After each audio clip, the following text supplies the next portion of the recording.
118 East 2 Avenue in Pierre. Call 605-224-7378 and visit gatewayflt.com. See the stars from your cars this weekend at FM in Chamberlain, Oklahoma. There's Boston Peace of Mind. It's just a little bit past 1 o'clock. You're on a good-looking Friday.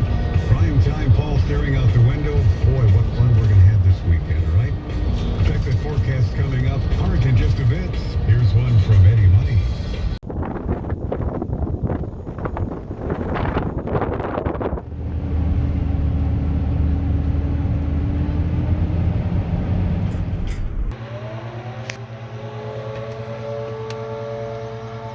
Oh, wow. There are towns that still do this. I remember growing up in towns that had a town, I guess it's a volunteer fire department test signal or something. Very cool.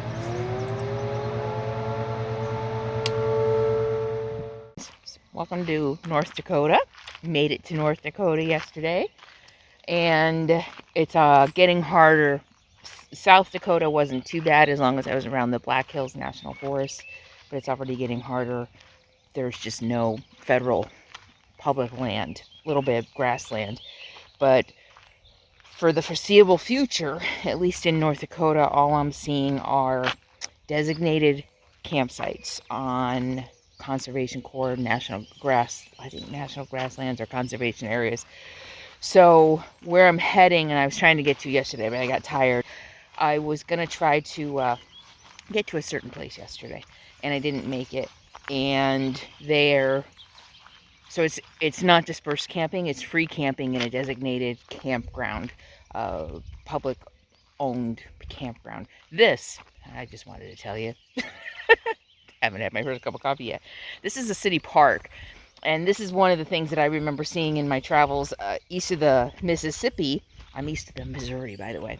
East of the Mississippi, across the Missouri yesterday, a couple days ago. Anyway, a lot of the city parks offer either free camping. This one I had to pay for. It had electricity, so I plugged in. I think my batteries are shot. Another story for another day.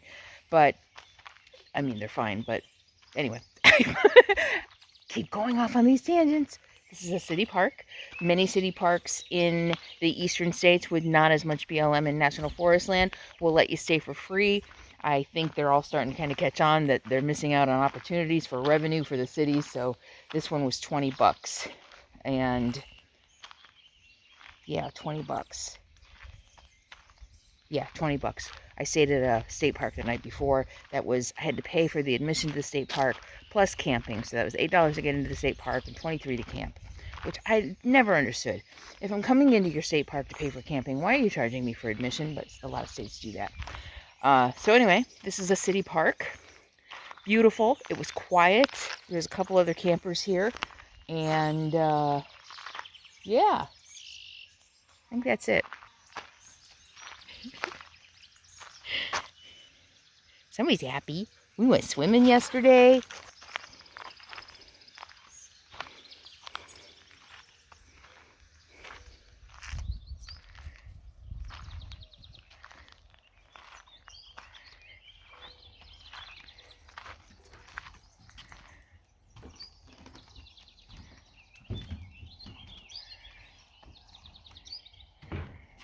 You can do it. Come on. You can do it. Come on. Come on. You're a good girl. You got it. You got it. You got it.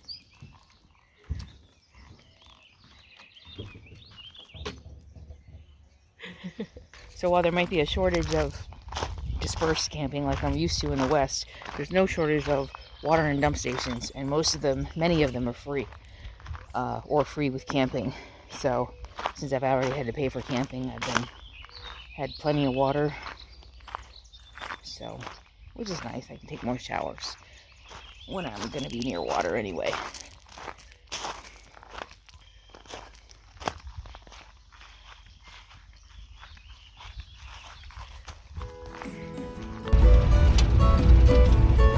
This is the area surrounding the city park.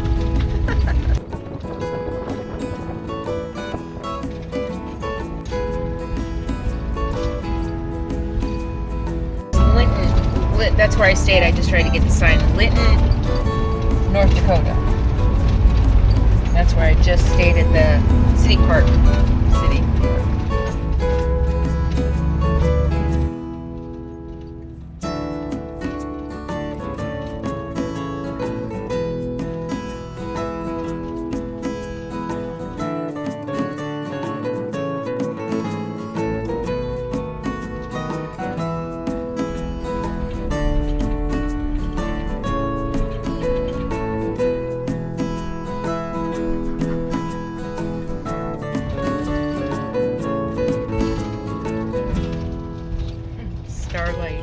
Starlight Bar and Restaurant.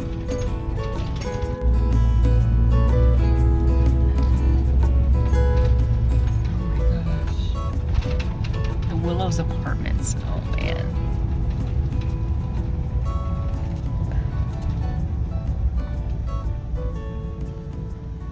Greenhouse sale. Rummage sale. And they're allowed to put their sign right in the middle of the street.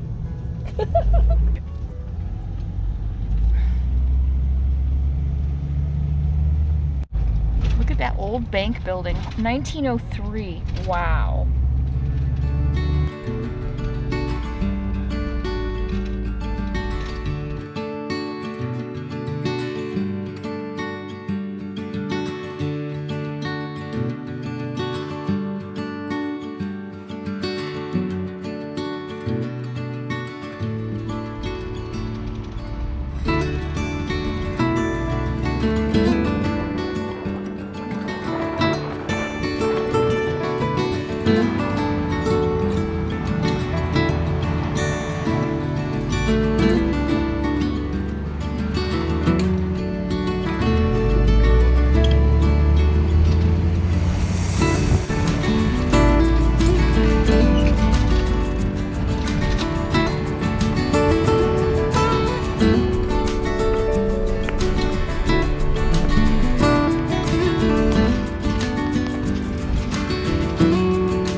Boondocking North Dakota. My third morning here. And I just want to share this environment with you.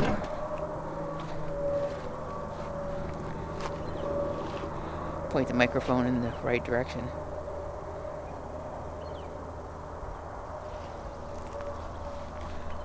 Can you notice anything?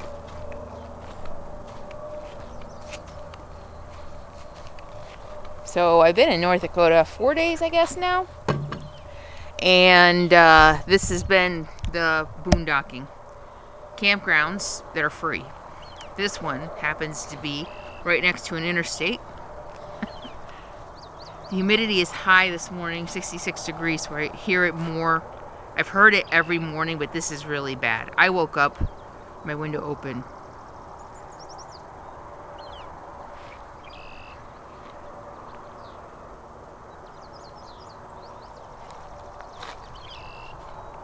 You can hear the birds. You can definitely hear the freeway, the interstate over the birds. I'm a half hour from Bismarck, right? Yeah, half hour from Bismarck.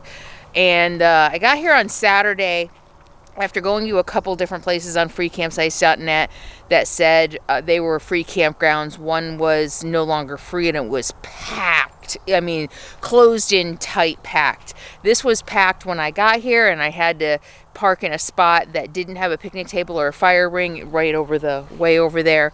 And it was fine. I mean, it was a big open space, and I figured if anybody came through, they wouldn't, I'm sure they wouldn't mind me parking there, even though in most places like this, they call it, what is it, primitive camping. There's no services, there's no water, there's no dump station. There are bathrooms around, there's picnic areas around, and picnic, so it's primitive, it's weird. It's weird, but this is pretty much, Sadie, come on, Sadie girl, but this is pretty much all I've seen. The water is getting green over there, so I'm really, really worried about green algae. She was down there, so the first day I got here, it looked fine. She was down there all day, all morning yesterday, just out. She hasn't been off leash. I knew where she was, and I saw some green algae along the shoreline after she got back, and I was freaking out, doing all the research about the symptoms and everything, but she was fine. The symptoms show up, they say, within 30 to 60 minutes, and she was fine. And I know I'm off on a tangent now. All blue-green algae is not toxic, but I didn't know this. I thought it was treatable. I thought if you catch it quickly and get them to the vet, the pet can survive, but not really. Not really. I mean, they go into liver function. I think liver function, or liver collapse, failure. And so now I'm really just, and I'm stressed out. It's like, just everything out here wants to hurt her, you know, letting her off leash. And you should have seen how much she ran yesterday. I mean, she just runs and runs and runs and runs and runs and runs and runs.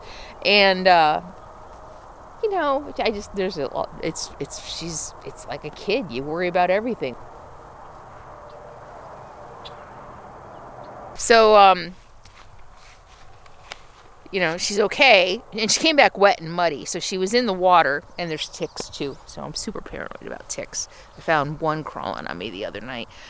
And one on her. She's just out there chasing birds. What was I saying? Anyway, yeah. So just worry about everything. Anyway, so I got here Saturday. It was super busy. And I looked at this spot. I was right down the hill over there. I'll do the B-roll after. So I was right down the hill over there, and there were 4 big fifth wheels here. And I had a feeling it was going to clear out. It was Father's Day. I had a feeling it was going to clear out. So I was just hanging around eyeing these guys. And right as the last one pulled out, I was already packed up and ready to go. And I came up and snagged this spot. And it's a great spot. It's beautiful. It's really pretty, but it's noisy with the freeway. And now it's Tuesday. Yeah, it's Tuesday. And there's a few people here. I can see a camper over there. I can see a camper over there. If you walk around the lake, they're pretty sights. They're really spread out, most of them. Some of them aren't so spread out. But you can get privacy. There's a little island down there that's really pretty. But this is Sweet Briar Lake. By the Wildlife Management. Wildlife Management manages this. And it's free. They call it dispersed camping. And this is pretty much all I have seen in North Dakota. Every dispersed camping spot, here's a twist of fate, of irony. Every free camping spot that I've seen in North Dakota is on water. It's on a reservoir, it's on a lake. What do I say about waters and lakes? So, I mean, there are no public forests. There's no BLM land. There is nothing, no big plot of public land, federal public land, that I can just go out and find a spot. They have designated certain areas on water. Then they say, okay, this is going to be free for the people.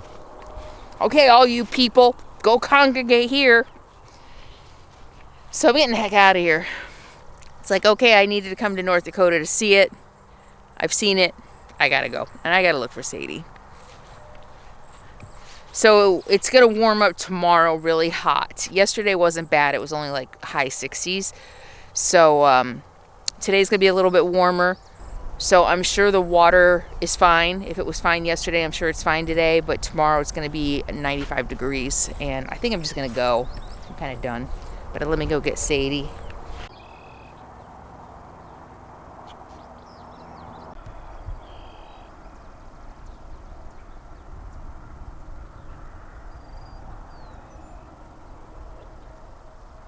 All right, so I gathered my dog. She's on a leash right here. So one other thing I wanted to mention is in my research about the blue-green algae, did you know, I always thought it was just from global warming, from the lakes warming up and this algae growing because of the warmth, but it's actually from pollution. The algae needs nutrients in order to thrive and get out of control, and those nutrients come into the water sources, the ponds, the lakes, the rivers, even streams and stuff like that are getting it. And the nutrient sources are runoff from farms, from cattle farms, and all the fertilizers from the crops and things like that. So that's what is causing the blue-green algae to thrive. It's the runoff from all the farms, from both agriculture and the beef farms. But they say the fertilizers and all the toxins and chemicals that come from beef farms that are seeping into our water. And to think that not only is it causing an outbreak across the country, every state I think has had it, maybe not Alaska, but most states have had it, and in so many water sources. The other thing that I did when I first got here is check the website to see if there were any alerts. I didn't see any signs around the lake, but sometimes they don't put the signs up, or maybe the test results come back before they have a chance to put sign up. So anyway, I checked online to see if there were any warnings about blue-green algae in this water, and there aren't any for this year. There was 2019. I don't think there was any last year. I don't think. I remember seeing 20, yeah, maybe there was last year, but they were late. And usually green algae shows up at the end of the summer, or toward the end of the summer, when things heat up, because it also needs heat. But because everything is so hot and warmer every year, things are getting hotter earlier. There was just a big heat wave here. Green algae is showing up.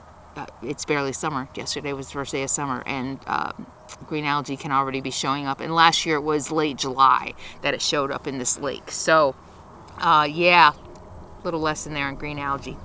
And talk about just pollution all around me. The noise pollution, and the water is green, and I'm worried about Sadie being in it. There's deer, which aren't pollution, but Sadie's pollution to those deer. wanting to chase them.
Camping spot on the Briar Reservoir, and I'm going to Standing Rock.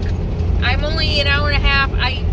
If I had planned better, I'm kind of backtracking. I'm heading back down south towards South Dakota, but the Standing Rock Indian Reservation straddles the North Dakota-South Dakota border, and I've seen different estimates about how big it is. I've seen everything from 1 million to 2.5 million acres. It's the 5th largest reservation in the country, and you guys might remember it made national news the last few years, maybe international, because it was where the protests were going on to stop a pipeline from going through the reservation.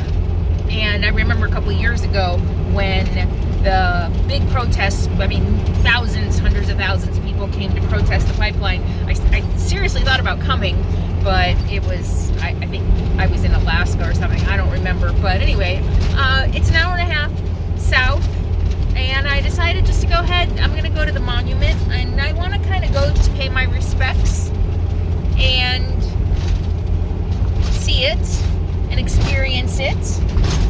Maybe do a little meditation. I don't know, it sounds silly. early maybe.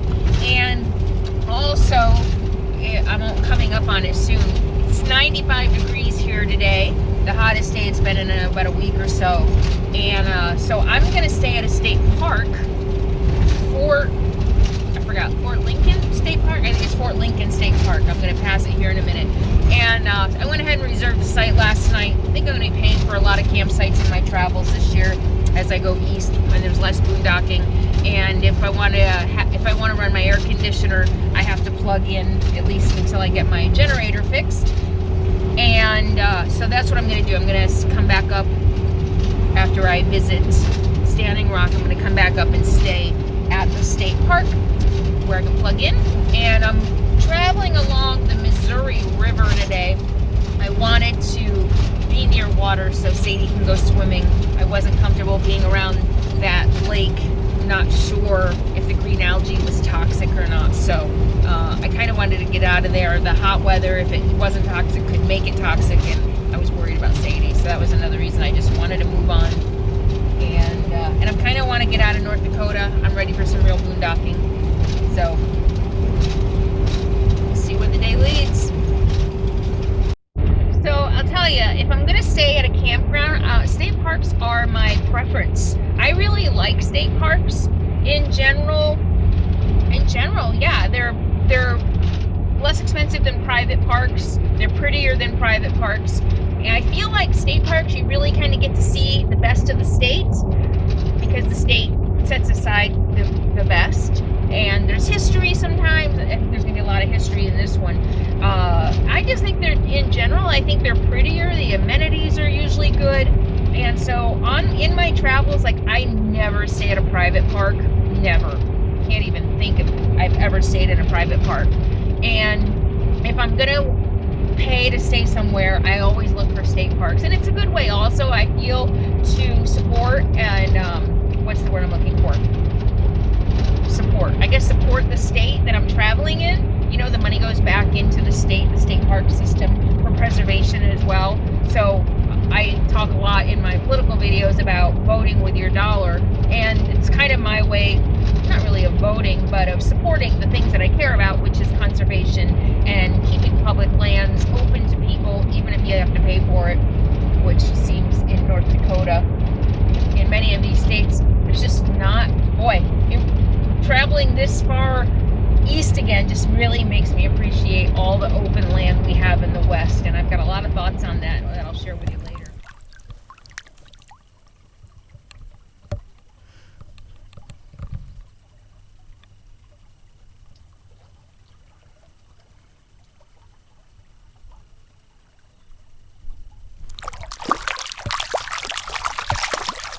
Well, just as I got done saying that I prefer state parks, I found this, and I was just driving by. It's a recreation area right on the Missouri River, and there is a lot of camping. It's $20, I think it's $20 a night. In the state park, I had to pay, I think, $20, plus you have to pay the state park entrance fees. And up by the entrance, it looks pretty crowded, but let me show you around. Come on, Sadie girl. But look at this. It's a big campground. And look at these sites right on the water. Pull through with electricity. Right on the river. See, this is why I don't usually make reservations. But I was like, yeah, I'll make a reservation. Actually, the state park is nice because there's trees, so there'll be shade. It's actually not that hot yet. It's a little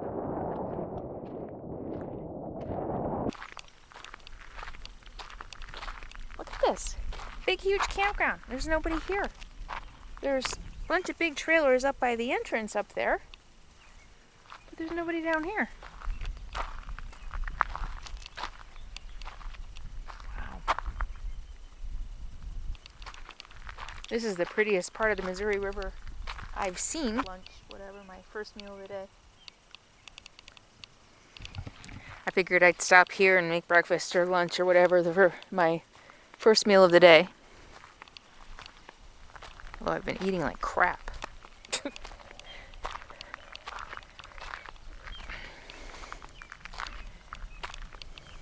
My energy's been off, and whenever my energy is off, I start eating like crap again.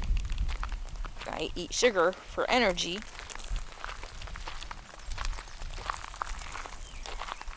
and I crave sugar. Chocolate covered almonds. I bought a pint of my new favorite ice cream, which is avocado ice cream. It's actually, of all the non-dairy ice creams, it's the healthiest. Well, it's got less sugar, by far less sugar than any of them. So it's been my go-to lately. And you know, when I want ice cream and in the hot weather, I do crave it more. I bought the salted caramel, which was way too sweet. I think I had the chocolate. I think my favorite is mint chocolate chip, which I haven't had since I was a kid, but I bought it and it was really good. Sadie's being difficult. Well, not really. She just hates being on a leash. Come on. Let's go down to the water. You want to go swimming? You can swim here.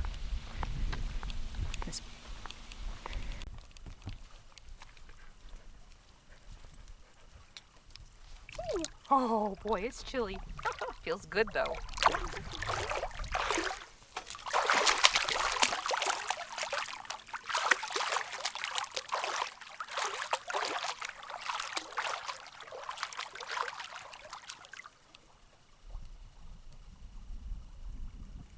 Trying to decide what I'm going to have for breakfast, lunch. Come on, Sadie girl. I think I'm going to make a chickpea salad sandwich. I have some wraps left. And some spinach I have to use up. I think that's what I'll have. Sugarloaf bottoms. Oh, bam.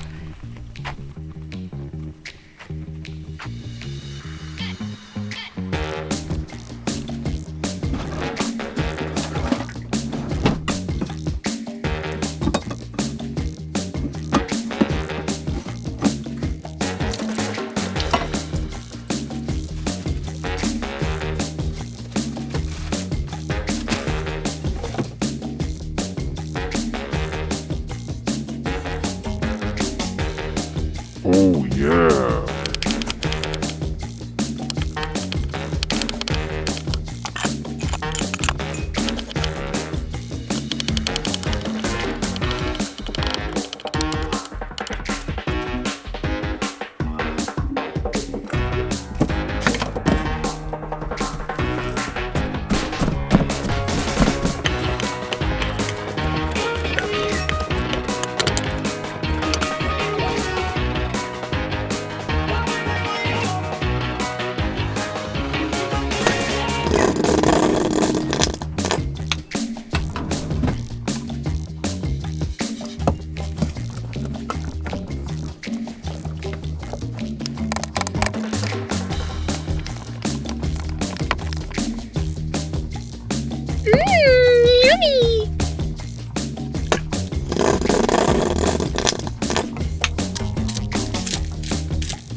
So I spread it on some spelt tortillas. These are really good. I think these are like my favorite of all wraps that I have tried so far. These are gluten-free. I believe they're vegan.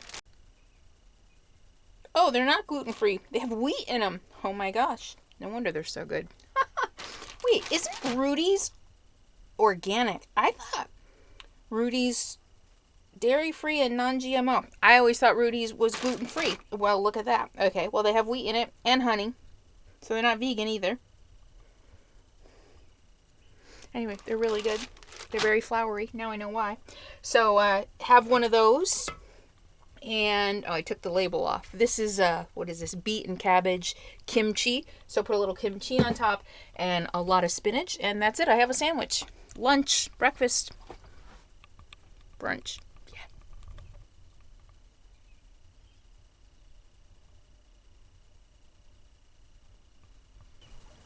Can you lay down? Sit.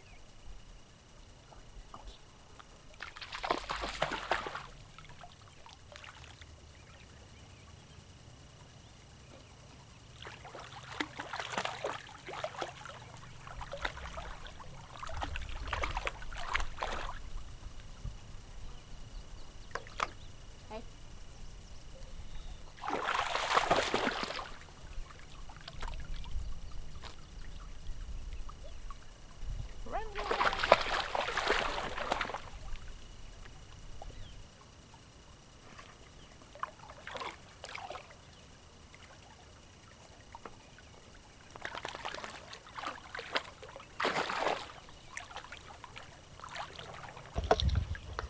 Here's some fun facts about the Missouri River. It's 2,341 miles long, starts in Montana, and ends in St. Louis, Missouri. It's a long way, 2,341 miles. So this water right here is going to end up in Missouri. And I'm in North Dakota. That's a long ways.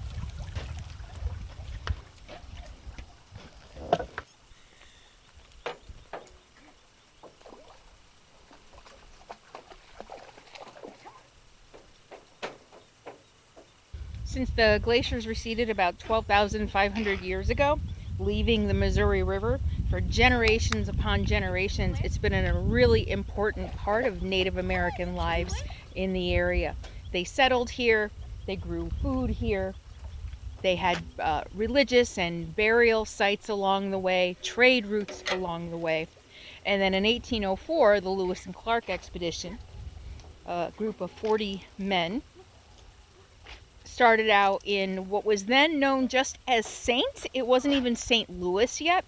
In the little town of Saint, Missouri, they set out, they put their boats in the water to head north to a Indian village called Mandan, which I just drove through Mandan, and it was about a 1,000-mile trek they were starting out on up the Missouri River for exploration and trade. Yeah.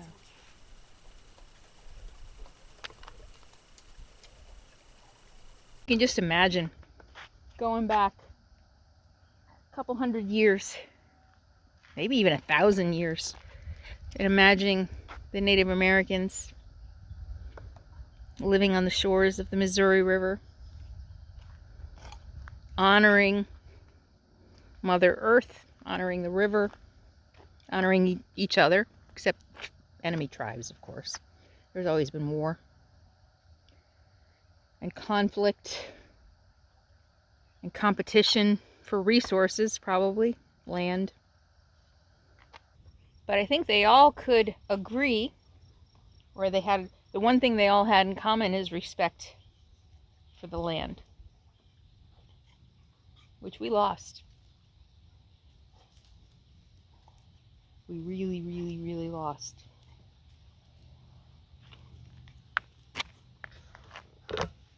You gotta wonder about that, you know, if it's Mother Earth. I think I may have talked about this before, probably, but Mother Earth, Earth is the feminine, some would say, and this need of man to conquer the feminine. She's having a ball. It's nice to let her go around water that I feel safe isn't gonna kill her.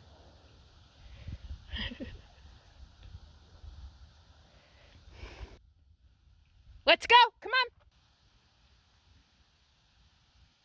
There she is.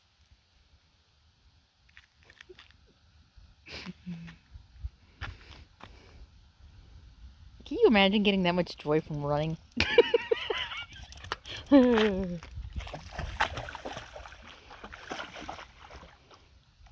She's such a puppy.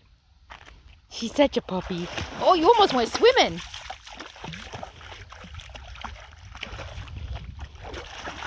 Go get it. Want to hit the road? Want to go see the monument? Yeah? Want to go see the monument? Want to go Standing Rock? Come on, let's go. Well, I hope you had fun hanging out with us as much as we had fun bringing you along. Stay tuned. Next time is Standing Rock and the state park with some interesting history and some sights there. Be sure to subscribe below, subscribe, share my videos, hit the thumbs up, and make sure your notifications are turned on so you never miss a thing. I'll see you next time. In the meantime, be happy, be free, and be kind. I'll see you soon.